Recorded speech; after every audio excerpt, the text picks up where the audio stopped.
أسعد الله أوقاتكم بكل خير ومودة. أهلا وسهلا بكم في قناة رومانس ديزاد للحكايات. قصتنا اليوم بعنوان جحا والحمير، وهي قصة من التراث الجزائري، أرجو أن تنال إعجابكم. ضع السماعات، أغلق عينيك واستمع.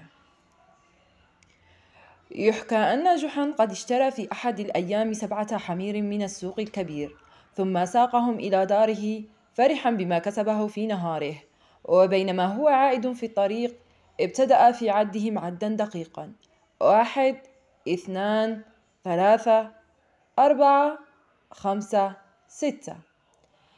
اندهش جحا وقال: أين السابع؟ لقد اشتريت 7 حمير.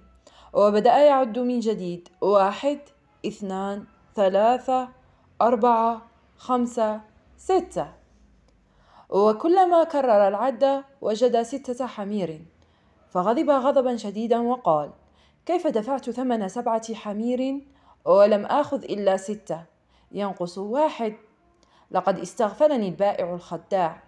في الجمعة المقبلة سأعود إليه. لقد ظن نفسه شاطرا، ولكنني سأريه من أكون وكيف يكون الشطار.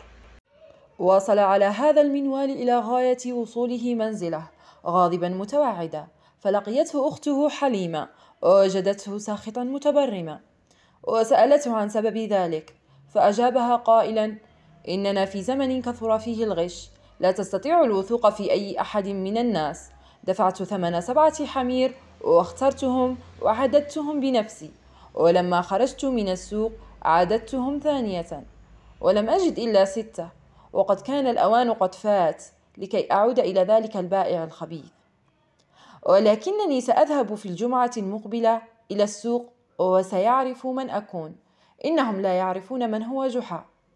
ولما سمعت أخته كلامه انفجرت بالضحك. قال لها: لماذا تضحكين؟ أتظنين أنني لست قادرا على استرجاع حقي؟ قالت له: لأنك قلت بأن البائع أعطاك 6 حمير، بينما أنا أرى أمامي 8. 6 التي عددتهم والحمار الذي تركبه وأنت.